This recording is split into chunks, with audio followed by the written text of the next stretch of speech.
संपूर्ण सोलापूरचा कारभार करण्यासाठी महापौर पद देतो आपण। काय सोलापुरात बदल झाला सांगा मला, तुम्ही सांगा। शुक्रवारकडे सांगा, जाऊ दे सोलापूर काय काम झालं। मी महापौर ताईंचं विचारते आहे। महापौर ताईंनी काय काम केलं, काय केलं? इथं रस्ते तरी बघा तुमच्या समोरचे, घरासमोरचे रस्ता नाही, पाण्याची व्यवस्था नाही, कुठे सुशोभीकरण नाही, कुठे फरशीकरण नाही। मग महापालिकेचे आणि त्यांचा आलेला निधी गेला कुठे, गेले कुठे पैसे? महाराज प्रश्न पडलाय, कुठे गेले तुम्हाला माहिती आहे?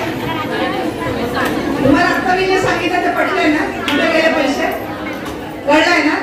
मग आता आपण काय करायचंय तुम्हाला सांगतील उद्या येऊन, तुम्ही माझे सहकारी आहे। एक आपण त्यांना पण आता सांगितलं, ते म्हणाले की मी सुनबाईंना त्यांच्याबरोबर प्रचाराला पाठवते, आपले पूर्वीपासूनचे संबंध आहेत। पण राजकारणामध्ये पूर्वीपासूनचे संबंध असले तरी पण राजकारणामध्ये ती पण माझी पहिल्यापासूनची मैत्रीण आहे। परंतु राजकारणामध्ये चांगल्याला चांगल्या आणि वाईटाला वाईट मांडलेला आपल्याला शिकायला पाहिजे। त्यामुळे सुनेला उद्यापासून प्रचाराला पाठवू नका, मी तुम्हाला सांगते व्यासपीठावरून। कारण त्याच्यामुळे काय फायदा आहे, त्यांना मत देऊन काय होणार, त्याला आमदार होणार आहे? आमचे निवडून येणारे कोण आहे? विजयकुमार देशमुखच पुन्हा 5व्यांदा इथे आमदार होणार आहे। म्हणून तुमचं मत वाया घालवू नका। शेजारी असू दे, त्यांना बसून चहा पाजवा आणि त्यांना सांगा नमस्कार, परत यायला हरकत नाही, पण मत तुम्हाला देत नाही देणार मी।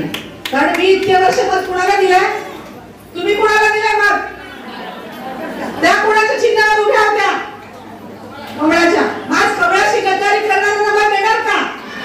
नाही। म्हणून तुम्ही लक्षात ठेवायचं, आपल्या सगळ्यांचं चिन्ह कमळ आहे, आपण सगळ्यांनी कमळाच्या समोर मतदान करायचं आहे। तुमचे नातेवाईक असतील, तुमचे शेजारी असतील, तुमच्या मैत्रिणी असतील, तुमच्या घरातले सगळे लोक असतील, त्यांनी फक्त कमळाला मत द्यायचं आहे। कारण कमळ सोलापूर शहरात, कमळ राज्यात आणि कमळ देशात। मगाशी अमरजींनी सांगितलं की आपण